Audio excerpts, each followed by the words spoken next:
Assalamualaikum my dear students, how are you all? I hope you all are fine. Your math teacher Ms. Hiba here. We are going to start our second chapter, which is rational numbers, on page number 19.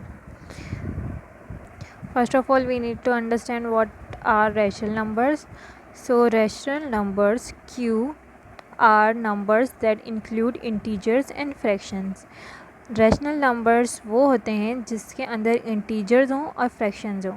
ठीक है, अब यहाँ क्यों इन्होंने represent किया है, यानी rational numbers को वो क्यू से रिप्रेजेंट कर रहे हैं. इसका मतलब है कि कहीं पे भी अगर क्यू हमें लिखा हुआ नज़र आएगा तो उसका मतलब है कि रैशनल नंबर्स की बात हो रही है. देन वो कह रहे हैं कि रैशनल नंबर्स वो होते हैं जिसके अंदर इंटीजर्स इंक्लूड हों और फ्रैक्शंस इंक्लूड हों. तो इंटीजर्स क्या होते हैं? इंटीजर्स जो होते हैं वो नंबर्स होते हैं. ठीक है, जैसे कि ये नंबर्स हैं हमारे पास 0 1 2 3 -1 -2 -3. दो तरह के इंटीजर्स होते हैं हमारे पास, पॉजिटिव भी होते हैं और नेगेटिव भी होते हैं.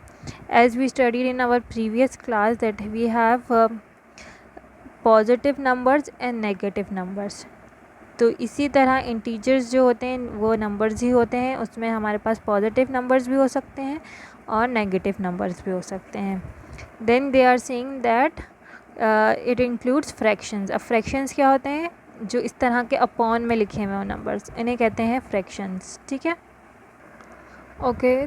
तो हमें ये बात तो समझ आ गई कि इंटीजर्स में दो तरह के नंबर्स आ सकते हैं, जो इंटीजर फॉर्म में हो यानी कि सिर्फ नंबर हो, और दूसरा फ्रैक्शंस में जो अपॉन में हो. ठीक है, यहाँ मैंने इन दोनों को एक सिंपल से रिप्रेजेंट कर दिया है ए से, और ए अपॉन बी. ए मीन्स कि यहाँ ए की जगह कोई भी नंबर आ सकता है, और यहाँ ए अपॉन बी का मतलब कि यहाँ पे भी कोई नंबर होंगे. ठीक है, अब इन दोनों में एक ये कंडीशन है हमारे पास, स्पेशली इन फ्रैक्शंस, के हमारे पास जो बी होगा वो नॉट इक्वल टू ज़ीरो होगा. इट मीन्स दैट कि जब भी हम हमारे पास फ्रैक्शन में अगर रैशनल नंबर दिया हुआ है तो उसके डिनोमिनेटर में ज़ीरो नहीं आ सकता, क्योंकि वैसे भी हमें पता है अगर डिनोमिनेटर में ज़ीरो आ जाएगा तो वो डिवाइड नहीं हो सकता, तो वो रॉन्ग हो जाता है, मैथ्स एरर आ जाता है. अगर आप कैलकुलेटर से भी इसको सॉल्व करेंगे किसी भी नंबर को, फॉर एग्जांपल आप करें 2 डिवाइड बाय 0, तो ये गलत है, ये नहीं हो सकता, क्योंकि ज़ीरो सबसे छोटा नंबर है और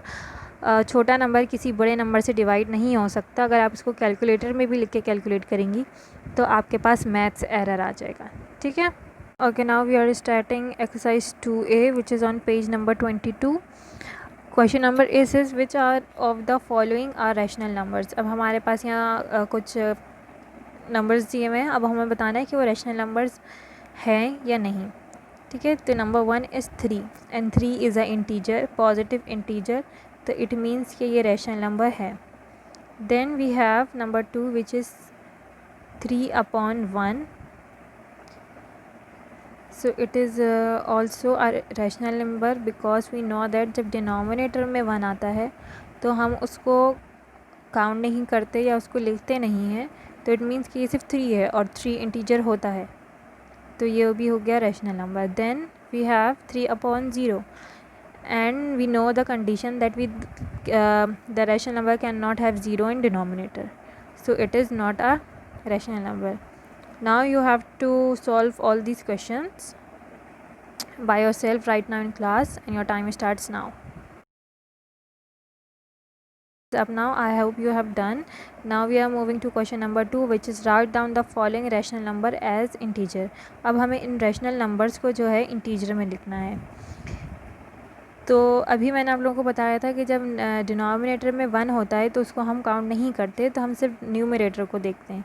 तो यहाँ पे हमारे पास 7/1 है, इट मीन्स कि ये 7 है. डिनोमिनेटर में हम 1 नहीं देखेंगे, इंटीजर हो गया. ठीक है, then we have 5/1 which is negative. यहाँ हमारे पास नेगेटिव में दिया हुआ है, तो यहाँ पे भी हम डिनोमिनेटर 1 को नहीं लिखेंगे, तो it means we have -5. So it is the negative integer. अब पार्ट 2 मैंने आपको करके दिखा दिया है. Now you have to do part 3 and 4 by yourself in your notebook right now in class. Your time starts now. Moving to question number 3 which is write down the rational numbers whose numerator is 17 minus 7 multiplied by 2 and whose denominator is 21 minus 2, which means that कि हमारे पास एक fraction में दिया हुआ है rational number, क्योंकि यहाँ numerator और डिनोमिनेटर की बात हो रही है। न्यूमरेटर क्या होता है, जो फ्रैक्शन में ऊपर वाला नंबर होता है वो न्यूमरेटर होता है, और फ्रैक्शन में जो नीचे वाला नंबर होता है वो डिनोमिनेटर होता है।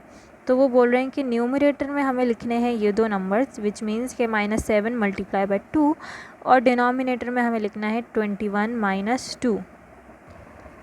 Okay, so we have this number in numerator and this number in denominator. तो पहले तो हम न्यूमरेटर और डिनोमिनेटर को सिंप्लीफाई कर लेंगे, विच मीन्स कि हमें न्यूमरेटर में मल्टीप्लाई करना है, तो हम इन दो नंबर्स को मल्टीप्लाई करेंगे। और जब हम इन दोनों को मल्टीप्लाई करेंगे तो 7 मल्टीप्लाई बाय 2 इक्वल्स टू 14, और यहाँ हमारे पास 7 के साथ माइनस है, तो इट मीन्स कि हमारे पास आएगा आंसर में -14। हमें ये करना है, ठीक है। अब हमारे पास है 21 - 2, तो सिंपली हम 21 में से 2 माइनस कर देंगे, तो हमारे पास बचेगा 19, ठीक है। अब ये आ गया हमारा न्यूमरेटर और डिनोमिनेटर। अब वो बोल रहे हैं कि हमें इसको लिखना है रैशनल नंबर में। अब रैशनल नंबर को हम डिनोट करते हैं Q से। Q इक्वल्स टू, न्यूमरेटर होता है ऊपर वाला नंबर, तो यहाँ आ जाएगा -14, और डिनोमिनेटर होता है नीचे वाला नंबर, तो यहाँ नीचे आ जाएगा 19। Okay, so the numerator is -14 and denominator is 19। सो यहाँ रैशनल नंबर में, यानी कि रैशनल नंबर के हमारे पास आया है फ्रैक्शंस में आंसर, ठीक है। रैशनल नंबर्स में हमारे पास इंटीजर्स भी आते हैं और फ्रैक्शंस भी, तो हमारे पास ये फ्रैक्शंस में आंसर आया है। नेगेटिव फ्रैक्शन में आंसर आया है। Q से हमने रैशनल नंबर को डिनोट किया है, एंड वी नो दैट कि इसको हम और सिंप्लीफाई नहीं कर सकते, क्योंकि 19 और 14 एक टेबल में नहीं आते। So this is the answer for question number 3। Okay students, I hope you understand what are rational numbers. See you in the next video. Take care. Allah Hafiz.